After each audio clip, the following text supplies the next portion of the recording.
Well, hey everyone, Alan Parr here, and I have the awesome privilege of interviewing, or really it's just a basic conversation that I'm gonna have with none other than the amazing, the beautiful, my wife, Jennifer Parr. Some of you all have been asking to bring her back onto the channel, and we're gonna have a great time today. We're gonna talk about a subject that is kind of near and dear to our home, specifically recently, based on some recent developments in the Parr household.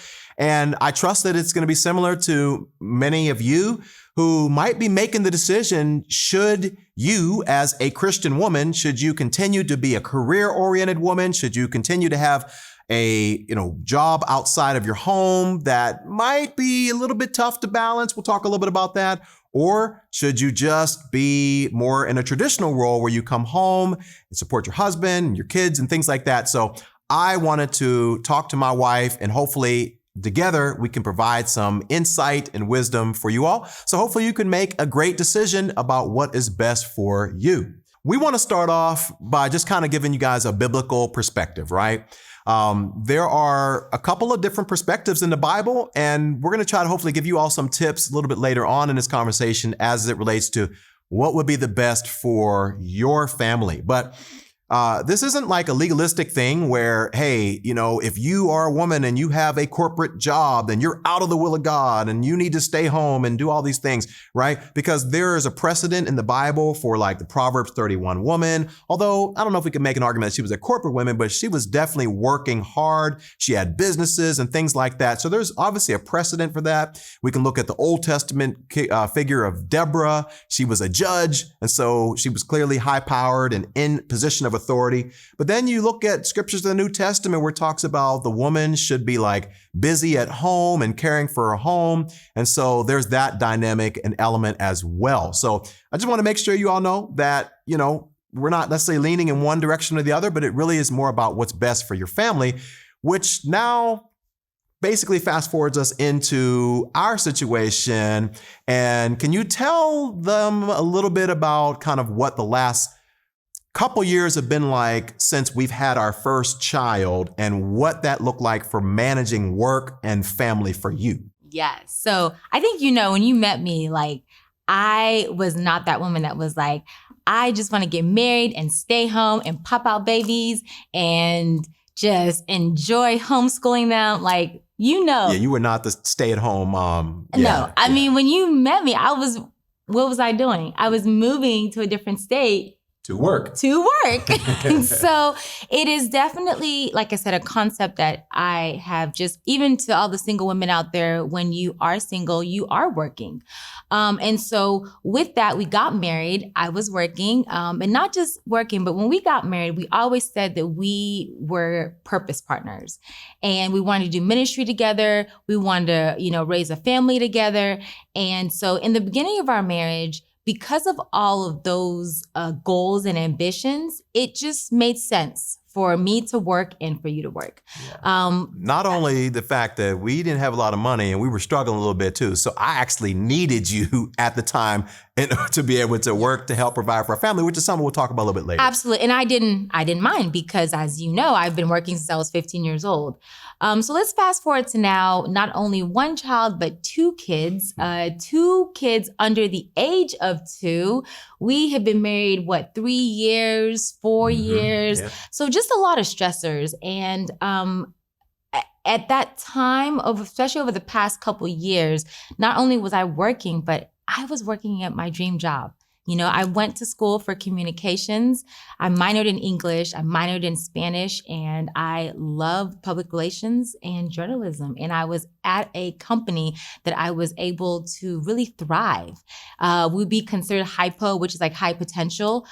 So over the past couple years, I was in a position where I had a lot of influence. I had a lot of tasks and just a lot of things that I was excited about. Mm-hmm. I was working and she's being modest, y'all, because she was working for like a Fortune 500 company. We won't say the name, but it was company. A really, really good company with a good salary and a great position.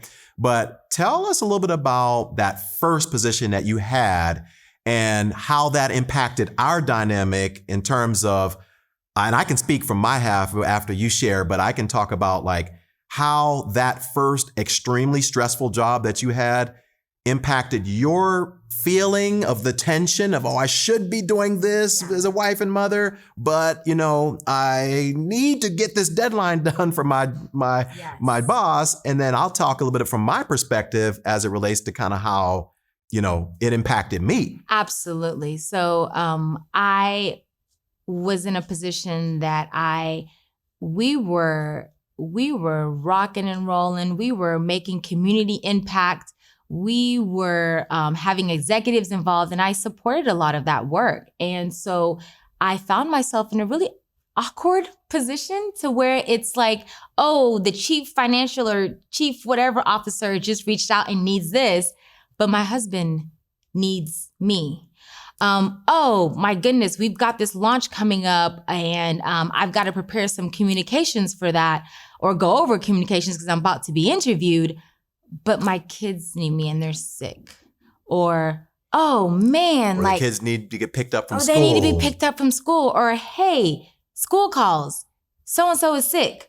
You know what? I can't go get them. I'm about to be in this meeting with these executives. I can't go. I mean, I guess I could get them. Let's just be clear. But, in my mind, that tension was really, really hard. And that put a lot of, let's just be honest, pressure on you. Yeah. He is a hands-on dad, and you stepped up and you did a lot of things that I couldn't do because I was busy with work. Mm-hmm. But what did that do to you? Yeah. So for me, I'm just going to be honest with you all. It was very, very difficult because, I'm trying to manage a worldwide ministry. We also have another side business that we run together as well. And it was difficult because I was feeling like, hey, I need the support. I need you to be able to kind of take this off of me and basically free me up to be able to do what God was calling me to do. A little selfish, I admit, I definitely admit that. But it was tough because a lot of times she was working until the wee hours of the night. At times I felt like I didn't have my wife. She would bring work into the bed, which is a no-no whenever you're married, right? Like she's in there with her laptop. She's falling asleep with her laptop. Oftentimes, many a night, it was she's working until 5:30. Sometimes it would be like, hey, I still have to, I'm out and about. I'm not planning on picking up the kids from daycare. I'm doing something else. And she would call and say, hey, I got stuck at work, or I've got something to do that's important. And so then I have to adjust what I'm doing, go get the kids, come home, cook the dinner, get the kids, bathe, get them ready. And she's just working. And it's okay if it happens like a few times, but this went on for a couple years of our marriage. And if I'm being honest, like it created some tension and maybe even a little bit of resentment in me. Was like, hey, I know you want to be a corporate career woman, but like we need you at home. Yeah. Right. Yeah. So, let's talk about that mindset that I was in. And this is for any women who find themselves in this situation, because let's be honest, we make time for what we care about. We make time for what is important. And it wasn't that my family was not important, but my work seemed just as important. And not just that, I loved it. Mm-hmm. And you were getting a lot of affirmation. And I was getting a lot of affirmation. And if I'm being honest, and if you're out there and this is a situation you're in, I got a lot more affirmation from work than I did at home. I got a lot more affirmation from work than I did my kids. I mean, my kids can barely even talk. There was something about a sense of feeling valued at work that I felt that I might not have been getting at home. Not intentionally, just, I was crushing it. Mm-hmm.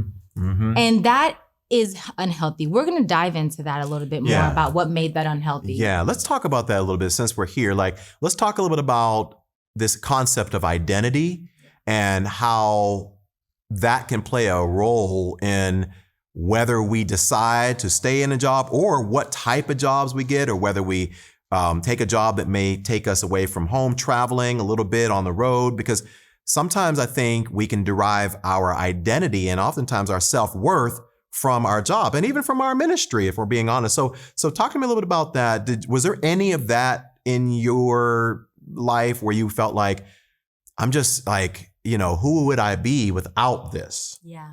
I'm just a mom, just a wife. Yeah. So unfortunately, spoiler alert, I didn't learn that until I left this amazing job. And I did not know that my identity, my worth, my affirmation was actually coming from my job and not from the creator who gave me that job. I don't feel it was God's intention to give me a job that was gonna pull me away from him.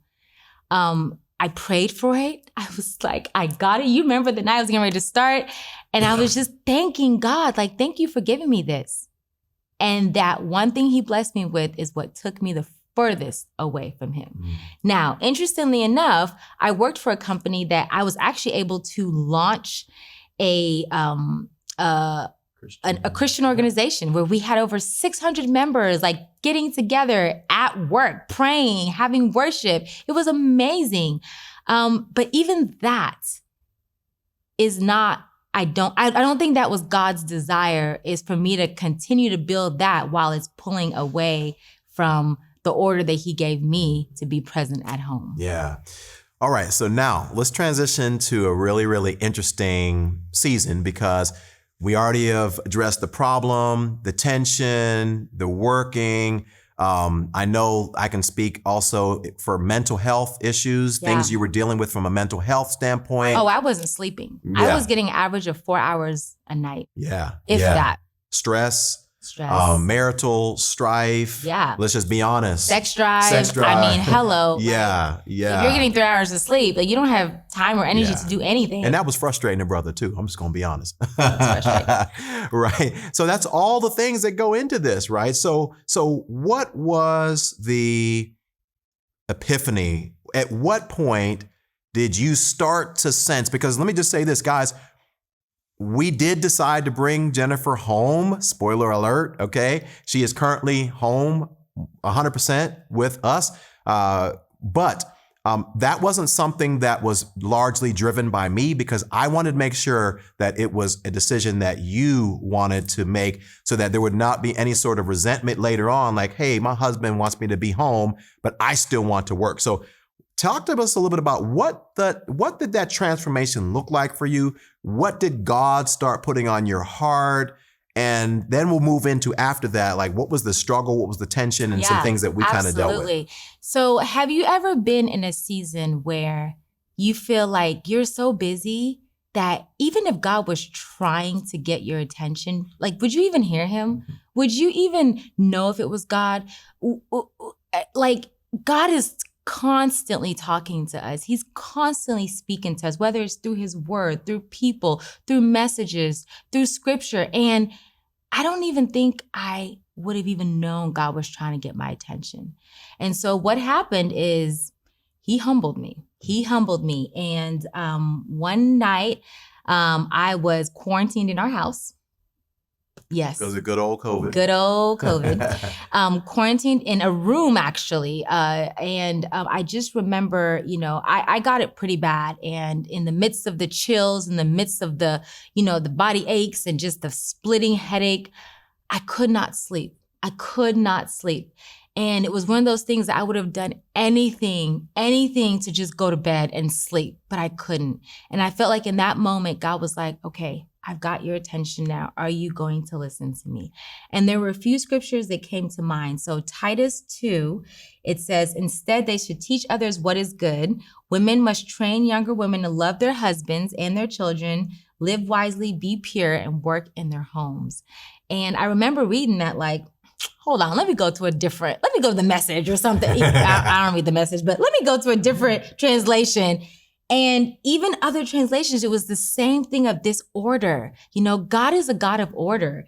And there's 3 commands. I mean, love your husbands, love your children, and be wise, pure, maybe 4 or 5 commands, and work in your homes.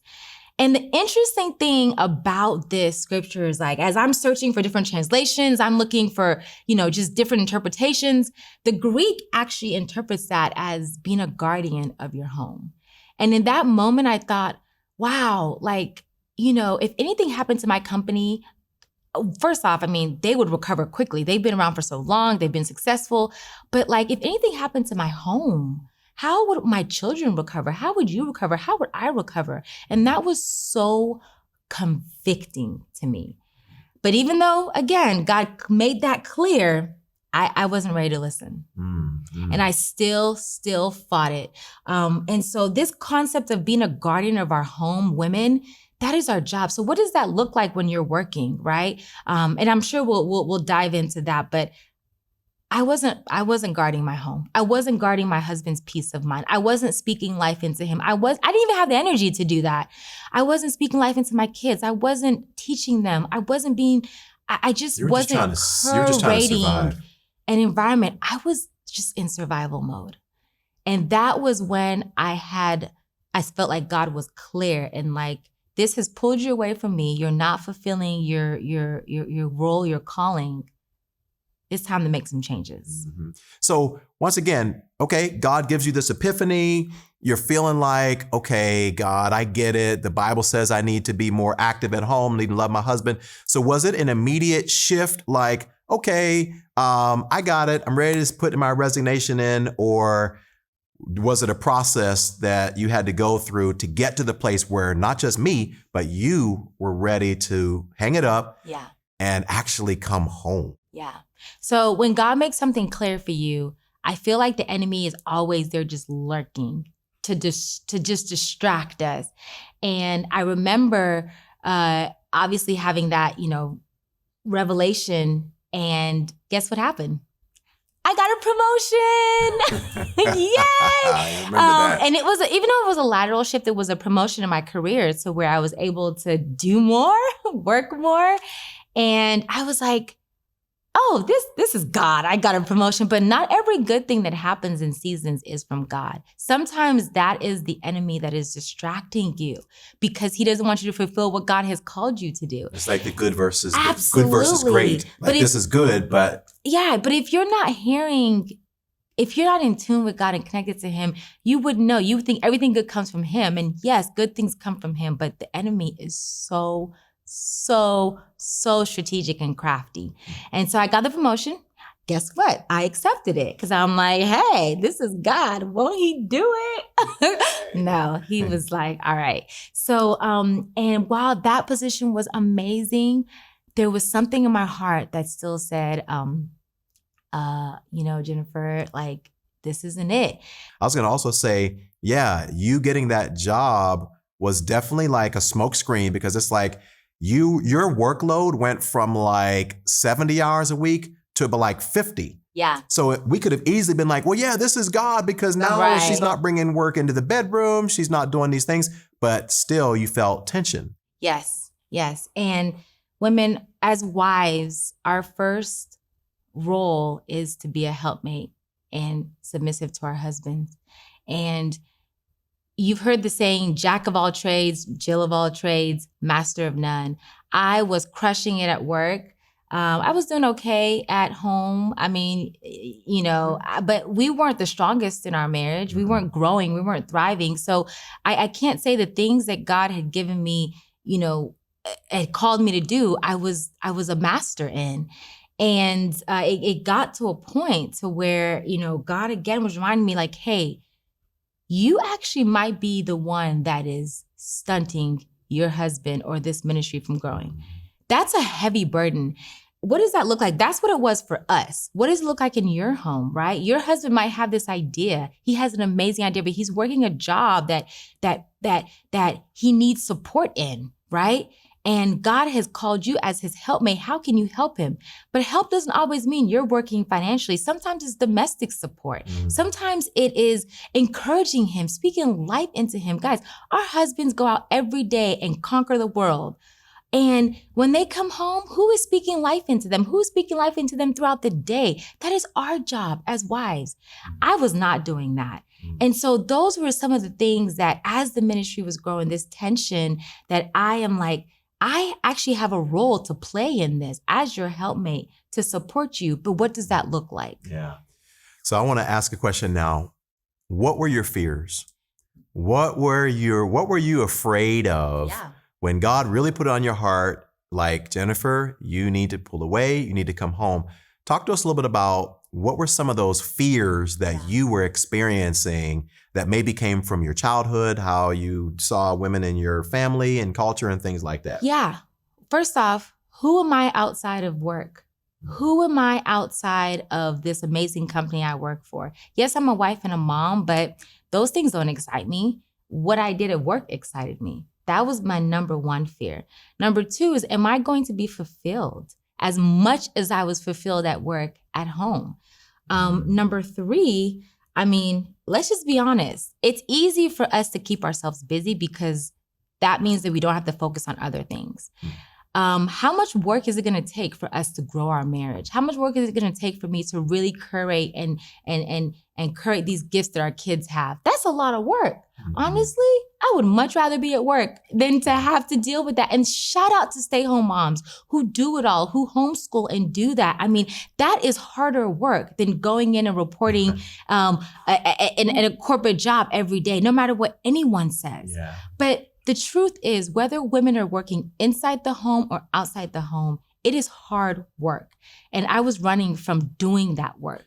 Okay, so when you did finally make the decision to leave your job, was it an instant kind of like, man, this feels great? Or did you have some sort of like withdrawal symptoms? Yeah, so mommy guilt is real. Mommy guilt is real. And I had mommy guilt from the beginning since I birthed our first child, ran back to work 6 weeks later, birthed our second child, ran back to work 3 months later. Like, mommy guilt is real, and I missed a lot of milestones. And so I was like, now that I have this time, my cup is gonna be full again. I'm gonna be done with mommy guilt. I am not gonna feel guilty for not being there for my kids. Y'all, it did not go away. Now, the kids weren't the last one to daycare anymore. Now they're getting picked up at 3 instead of at 6:30. You know. Now I have more time to spend with them. I'm in tune with them. We're learning together, but that didn't fill my cup. And I'm not gonna lie, I was a little disappointed because I was hoping that if I took this job that was in the way of me spending time with my kids and my husband, that I'd be happy. That was not the case. You know why? Because God was starting to reveal to me how much of my identity came from everything else but Him. Wow. Yeah. And that's an interesting thing because, the happiness piece, it's like we always think that if I get here, then I'll be happier, right? And then we get there, then we realize, okay, wait, why am I still not happy? Yeah. And God is trying to show us like, well, it's because you're looking for something to fill you. You're looking for your job, you're looking for your kids, you're looking for your husband, you're looking for ministry. But who are you when those things are taken away? When you're sitting there by yourself, right? Yeah. Who are you? And are you able to have that joy? So, and it reveals what we put our faith in. It reveals the heart of everything. If we go back to the heart, if you are stressed over finances, that means you put your faith in money. If you are hard on yourself because you can't do anything right or perfect, that means you're putting your faith in yourself to be perfect, where only God really is that. And we find our worth in Him. The minute I realize not only who I am, but whose I am, there's a sense of comfort that comes. I don't have to be perfect. I don't have to do it all. And it's a journey that God is constantly tugging at my heart. And I don't know if that's the same for you, but back to this, He's always trying to get our attention. I think in this season, my happiness has not come from having more time from kids. As much as I love my husband, it doesn't come from spending more time with him either. I love the time that we spend, but when we go to heaven, we're not going to be married in heaven. Right. My kids, they might not get to heaven the same time I get to heaven. And so when I stand before Him, I'm accountable for what I've done. And I can't place my happiness on anyone else. And that is the biggest lesson I've learned in this season. And that is where I am finding joy, is in Him, knowing that I'm His and He has these gifts in me that He continues to pull out of me. He's got scripture that he continues to remind me about being the guardian of your home, guarding my husband's heart. And just in these seasons that he really is growing me. Yeah. And I'll just bring y'all up to speed as we kind of close this thing down a little bit. And that's the fact that, look, everything is so much better for us right now because, I have more time to be able to focus on the ministry. I feel much more supported as a husband. Our marriage is better. We get to take walks in the middle of the day if we want to. We can go and spend time in the morning and go out to breakfast. She can spend time with the kids. She can do some things that she likes to do. She can spend time pouring into women. She can use her spiritual gifts in ways that maybe she wasn't able to do later or before. So all those things are so much different for us and better for us. The kids, we just spend more time with them. So we want to kind of end by giving you some tips, right? So focus off of us. Let's focus on you. So if you're in this situation where you're trying to figure out, should we stay home or should we not? Let me just give you a couple and Jennifer can kind of chime in. First of all, obviously pray about it, right? I mean, pray and really ask God to give you that peace which passes all understanding. Another thing I would do would be to, talk to some people that have made this decision, but you got to be careful there because some people make the decision, you don't want somebody to sway you one way or the other and bias you. So make sure you talk to multiple people. The Bible says in the multitude of counselors, there is safety. Another thing I would say would be just to make sure that you're considering what this is going to cost you. And I say both ways, right? What is it going to cost me if I stay in this high profile, high powered job that is pulling me away from my family, right? What's that going to continue to cost me? Mental stress, mental health. My kids don't see me, feeling guilty, don't have time for God, don't have time for my marriage. And so you really need to look at, what is it going to cost me, right? And the timing of things, right? Is this the right time for you to go back to work if you've been a stay-at-home mom, or vice versa? Is it time for you to leave? Also consider cost financially, right? Is this something that you and your family are able to pull off right now? And if not, then start trying to think about making a plan so that later on down the line, maybe it can be the right time, for you all to make that decision. And then, the last thing I would say would be just to really give it time and to have those conversations and hopefully make sure you guys are on the same page and you're aligned for a decision of this magnitude. Yeah. And I want to speak to three types of women right now. So the woman that is in the workforce right now that has to work, maybe doesn't want to, feels that tension, feels like it's pulling her away, maybe not a family, but pulling her away from being able to do what God has called you to do. That feeling is there for a reason, okay? Don't ignore it. Don't follow this trend of work, and be so far removed away from living a purposeful life. Pray about it. God hears your heart. He sees your heart, but don't ignore that feeling. For the woman that is thriving in the workplace, whether you are in the C-suite, whether you've got plans, whether your business grew exponentially, right? Check your priorities. It's great to have all that, but when you stand before God, God doesn't care about any of that. And what He has called you to do, check your priorities. How is your marriage? How is your husband? How is your kids? How are you, sis? How are you? Regardless of your status and your title. And then now to the single women. If you're single and you're listening to this conversation, you're like, okay, I don't even know. I was always told to go to school and get work or maybe start a business, and you are thriving and you love what you do. There's nothing wrong with that. There's absolutely nothing wrong with that. But just make sure that your identity is not found in those things, because any minute that is taken away, who are you? Who are you outside of what you do? Mm-hmm. And so, that's just what I just wanted to speak as women. And God knows your heart. He hears your heart. Single women too, if you're looking for men, please look for a man that has purpose. Look for a man that has some goals, that when you get married, your first job is to be a helpmate. Can you support and back what he does? If you can't run far away from him. And just stay tuned, learn who you are, and know whose you are. Yeah, amen, amen. That's so well said. So here's our final verdict, you all. Our final verdict is, it's really, I think it comes down to capacity, right? And that's really the word I want you to focus in on is, do I, as a woman, have the capacity? Because every woman is different, right?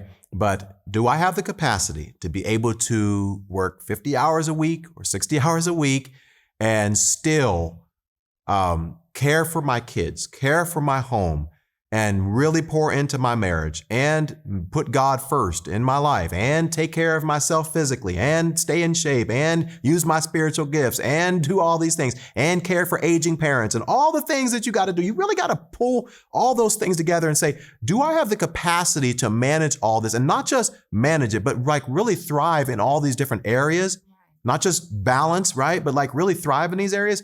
And if you feel like, you know what, yeah, with my current job, I'm able to do those things. It's flexible. I can work from home. Maybe I'm only working 40 hours a week, or, you know, it's flexible. I can go get the kids. I can do this. I can make lunch for my husband, whatever it is that you do to serve your family.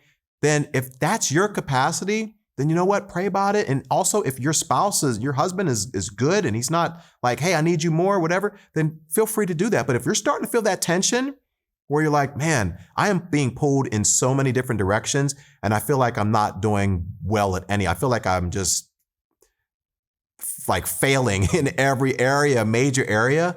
That might be a time where you really need to be serious about praying and asking God whether it's time for you and your husband to come up with a plan for how you can start to work your way back home. So hopefully you all found that helpful. And this will be one of many interviews and conversations that my wife and I are going to have moving forward, because now she's home and she has more time. We can do ministry together. So I would love for you all to put in the comment section, what are some other topics that you would love for Jennifer and I to actually cover as we spend more time together and doing ministry together? Let us know in the comments and we'll try to plan for those in a future video. You want to say anything before we end? No, that was great. That was great. Hey, we love you guys. Yeah. Thank you for growing with us. Thank you for growing in your life. And we just pray that we continue to be a blessing to you in that journey.